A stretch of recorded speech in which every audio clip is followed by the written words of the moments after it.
Radio Kantipur, radio राष्ट्रको। Corona विरुद्धको खोप अभियान काठमाडौँमा तत्कालका लागि स्थगित।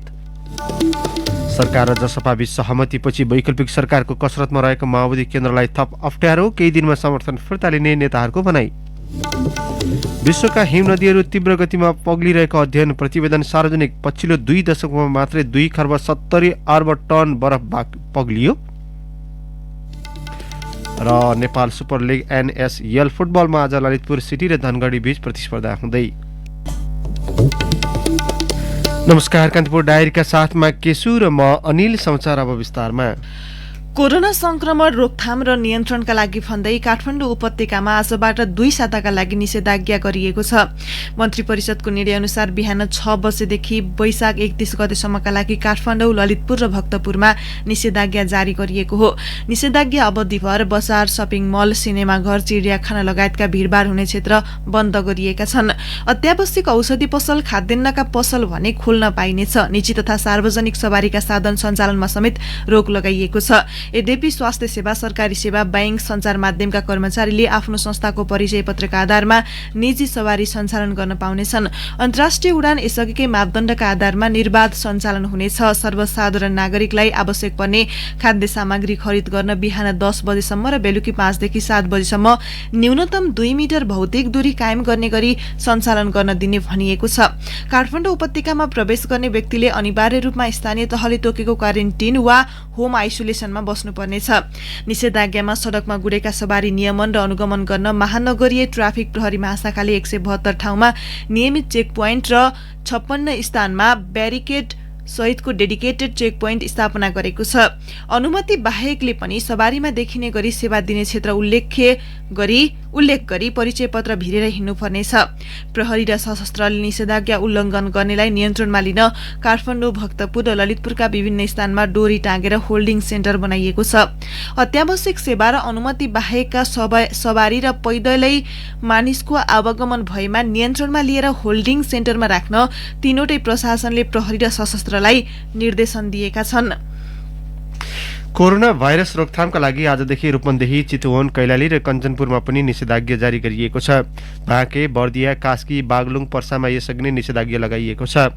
रूपन्देहीमा आज बिहान 6 देखि वैशाख 30 गतेसम्मका लागि निषेधाज्ञा गरिएको जिल्ला प्रशासन कार्यालयले जनाएको छ। यस्तै चितवनमा आज मध्यरातीदेखि वैशाख 31 गतेसम्मका लागि निषेधाज्ञा लागू भएको छ। कैलालीमा पनि बिहान 6 देखि, कञ्चनपुरमा बिहान 9 बजेदेखि निषेधाज्ञा जारी गरिएको हाम्रा सहकर्मी चित्राङ्ग थापाले जनाएका छन्। यस्तै पाल्पामा शनिबारबाट र दागमा भोलिबाट लागू हुने गरी निषेधाज्ञाको सूचना जारी गरिएको हाम्रा लुम्बिनी प्रदेश ब्युरो प्रमुख दिपेन्द्र बडुवाले जनाएका छन्।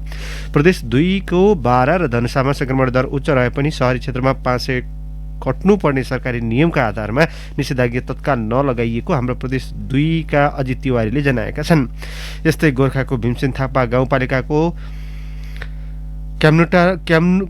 क्यामुन्टार गाउँमा 29 जनामा संक्रमण पुष्टि भएपछि गाउँ सिल गरिएको छ। नेपाल आयल निगमले निषेधाज्ञाको क्रममा बागमती प्रादेशिक कार्यालय थानकोट डिपो खुल्ला गर्ने जनाएको छ। पेट्रोलियम पदार्थको सहज र सरल आपूर्ति तथा बिक्री वितरणको व्यवस्था मिलाउन निगमले थानकोट डिपो खुल्ला गर्ने जनाएको हो। निषेधाज्ञाको समयमा पेट्रोलियम पदार्थको सहज र सरल बिक्री वितरण गर्न निगमका 3 जिल्लामा रहेका आधिकारिक विक्रेताहरू पनि खुल्ला नै रहने निगमका प्रवक्ता विनित मणि उपाध्यायले जानकारी दिनुभयो। कोरोना महामारीको नियन्त्रणका लागि सरकारले निषेधाज्ञा लगाएसँगै काठमाडौँ उपत्यकामा कोरोना विरुद्धको खोप अभियान पनि स्थगित भएको छ। दोस्रो चरणको खोप अभियान अन्तर्गत गत चैत 25 देखि आजसम्म भेरोसिल खोप लगाउने समय सीमा रहे पनि तत्काललाई स्थगित गरिएको स्वास्थ्य कार्यालय काठमाडौँका प्रमुख जनस्वास्थ्य प्रशासक बद्री बहादुर खड्काले जानकारी दिनुभयो। खोप अभियान रोक्नुको कारण भने उल्लेख गरिएको छैन। यद्यपि भीड़भाड़ बढी हुने भएकाले जोखिम न्यूनीकरणका लागि केही समय स्थगित गरिएको कार्यालयले जनाएको छ। उपत्यकाका विभिन्न स्थानमा 18 देखि 59 वर्ष उमेर समूहका व्यक्तिहरूलाई भेरोसिल खोप लगाउने कार्य जारी थियो। क्रिस्ट मेडिकल सहित केही अस्पतालका खोप केन्द्रबाट कोभिसिल्डको दोस्रो डोज दिइएको थियो। भेरोसिल खोपको 8 लाख डोज चीनले नेपाल सरकारलाई अनुदानमा उपलब्ध गराएको थियो। कोभिसिल्ड खोपको 10 लाख डोज भारतले अनुदानमा दिएपछि गत माघ 14 गतेबाट खोप अभियान सुरु भएको थियो। हालसम्म 4,38,879 जनाले कोभिसिल्डको पहिलो डोज लगाएका थिए भने हिजोसम्म 3,62,000ले दोस्रो डोज लगाएको स्वास्थ्य सेवा विभागले जनाएको छ। वैकल्पिक गठबन्धन निर्माणको कसरतमा रहेको माओवादी केन्द्र सरकार र जनता समाजवादी पार्टी जसपा बीचको सहमतिपछि थप अप्ठ्यारोमा परेको छ। जसपालाई साथमा लिएर कङ्ग्रेसको नेतृत्वमा गठबन्धन बनाउने कसरत गरिरहेको माओवादी केन्द्र पछिल्लो सहमतिपछि अप्ठ्यारोमा परेको हो। सत्ता जोगाउन सरकारले मधेस र थारू आन्दोलनका क्रममा जेलमा परेका नेता कार्यकर्ताको रिहाई प्रक्रिया सुरु गरिसकेको छ। विभिन्न 15वटा फौजदारी मुद्दा लागेका 120 जनाको मुद्दा फिर्ता सरकारले लिएको छ। जसपा सरकार बीचको कार्यदल स्तरमा भएको सहमति अनुसार थप बन्दीलाई रिहाई गरिने सरकारी भनाइ छ। सरकारसँग सहमतिसँगै जसपा पनि वर्तमान सरकारप्रति लचक देखिएको छ। जसपा वरिष्ठ नेता राजेन्द्र महतोले पार्टीले उठाएका मागलाई सम्बोधन गर्ने दललाई नै समर्थन गर्ने बताउनुभयो। सरकारलाई दिएको समर्थन पहिला फिर्ता लिएर मात्रै सत्ताको प्रस्ताव ल्याउन महतोले माओवादी केन्द्रलाई चेतावनी समेत दिनुभयो।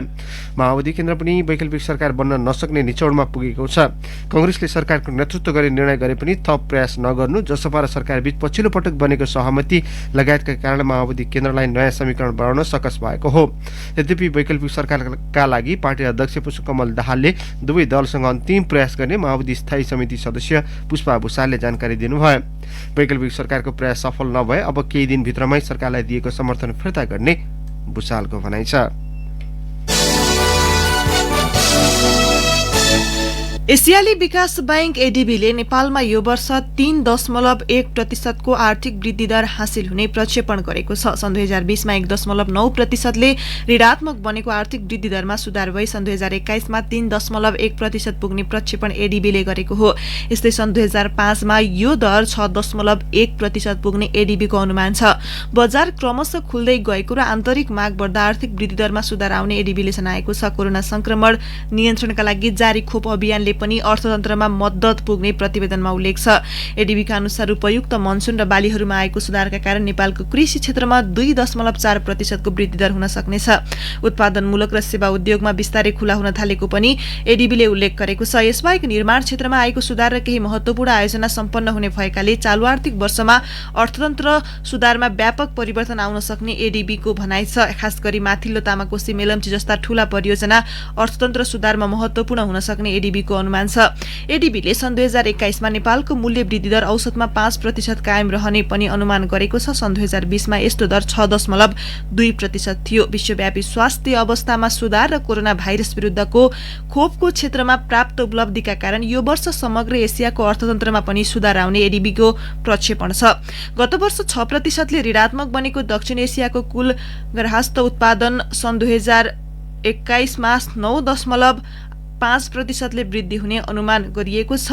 सन् 2022 मा यो 6.6% पुग्ने अनुमान छ।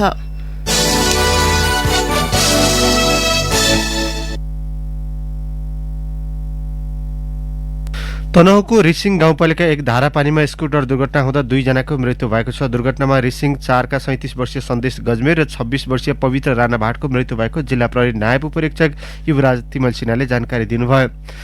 रिसिङ 4 थुप्रेकबाट दमोरीतर्फ आउँदै गरेको G18P377 नम्बरको स्कुटर ओह्रालोमा ब्रेक फेल भई अनियन्त्रित हुँदा दुर्घटना भएको प्रहरीको भनाइ छ। मृतक मध्ये सन्देश बाल विकास माध्यमिक विद्यालयमा लेखापाल र पवित्रा महेन्द्र ज्योति माध्यमिक विद्यालयको शिक्षिका हुन्। कान्तिपुर डायरीमा अब ब्रेकको पालो। अब बाँकी प्रसंग। यसअघि प्रसारित समाचारमा माओवादी स्थायी समिति सदस्य पम्फा भुसाल हुनुपर्नेमा अन्यथा भएकोमा सच्याइएको छ। अब अन्तर्राष्ट्रिय प्रसंग। विश्वका हिम नदी तीव्र गतिमा पग्लिरहेको एक अध्ययन प्रतिवेदनले देखाएको छ। फ्रान्सेली टोलीले पृथ्वीका सबैजसो हिम, झरना, नदी लगायतको अध्ययन गरी प्रतिवेदन सार्वजनिक गरेको हो। पछिल्लो 2 दशकमा 2 खर्ब 70 अर्ब टन बरफ पग्लिएको अनुसन्धानमा पत्ता लागेको हो। समुद्री तह बढ्ने दरमा बरफ पग्लिँदा निस्किएको पानीको योगदान 5 भागमा 1 रहेको नेचर जर्नलले उल्लेख गरेको छ। अब आउने प्रत्येक दशकमा हरेक वर्ष 47 करोड टनका दरले बढेर हिम नदीहरू पग्लिने अनुसन्धानकर्ताहरूले प्रक्षेपण गरेका छन्। अनुसन्धानकर्ताहरूले विश्वभरका 2,17,175 हिम नदीको अध्ययन गरेका हुन्। ती सबै हिम नदीमा भएका स्थानका बरफ पातलिरहेको र तापक्रम बढिरहेको पाइएको अनुसन्धानकर्ताहरूले बताएका छन्। अमेरिकी राष्ट्रपति जो बाइडेनले पद सम्हालेपछि पहिलो पटक अमेरिकी दुवै सदनलाई सम्बोधन गर्दै हुनुहुन्छ। अमेरिकाको दुवै सदनमा राष्ट्रपतिले गर्ने सम्बोधनको सबै तयारी पूरा भएको बीबीसीले उल्लेख गरेको छ। कोभिड-19ले मुलुकलाई आक्रान्त बनाएका बेला राष्ट्रपति बाइडेनले कांग्रेसको दुवै सदनमा सम्बोधन गर्न लाग्नु भएको हो। राष्ट्रपति बाइडेनले मुलुकको सङ्कटलाई सम्भावनातर्फ डोहोर्याउने उल्लेख गर्नुभएको छ। सङ्कटलाई अवसर तथा शक्तिका रूपमा बदल्ने राष्ट्रपतिको अठोट छ। क्यापिटल रियोटमा भएको दङ्गालाई लोकतन्त्रमाथिकै सबैभन्दा खराब हमला भएको राष्ट्रपतिले सम्बोधनमा उल्लेख छ। रिपब्लिकन पार्टीका सिनेटर टिम स्कटले वाशिङटनको समाजवादी योजनालाई राष्ट्रपति बाइडेनले खण्डन गर्न सक्ने बताउनु भएको छ। राष्ट्रपति बाइडेनले अमेरिकी समयअनुसार भोलि बिहान सम्बोधन गर्न लाग्नु भएको हो।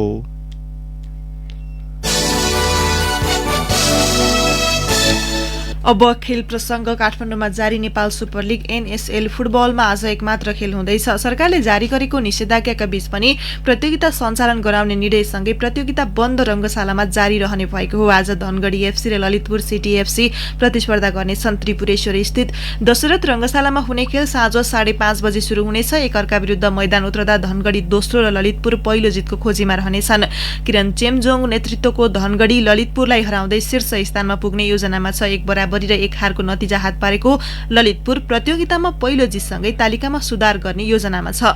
ललितपुर अञ्जन विष्टको कमानीमा मैदान उत्रदैछ। यसअघि हिजो भएका खेलमा पोखरा थन्डर्स विजयी भएको थियो। चितवन र बुटोल लुम्बिनीले 2-2 गोलको बराबरी खेलेका थिए। म्यानचेस्टर सिटी च्याम्पियन्स लिग फुटबलको सेमिफाइनलको पहिलो लेगमा विजयी भएको छ। सिटीले पेरिस सेन्ट जर्मेन PSG-माथि 2-1 गोल अन्तरको जित हात पारेको हो। PSG-का लागि मार्किन होले अग्रता दिलाए पनि 64औं मिनेटमा केभिन डे ब्रुयनले म्यान सिटीका लागि गोल गर्दै बराबरी गरे। 71औं मिनेटमा रियाद महाराजले म्यान सिटीका लागि अर्को गोल गरेपछि खेल म्यान सिटीको पल्टामा परेको हो। PSG-को मैदानमा भएको खेलमा अधिकांश समय म्यान सिटीले दबाव कायम गर्न सफल भएको थियो। दुवै टोली बीचको दोस्रो लेग मे 4 मा म्यान सिटीको मैदानमा हुनेछ। हस्ते नै प्रसङ्गसहित कान्तिपुर डायरीको यो बुलेटिन अहिलेलाई यही सकिन्छ। साथी केशु र म अनिल बिदा माग्छौँ। नमस्कार।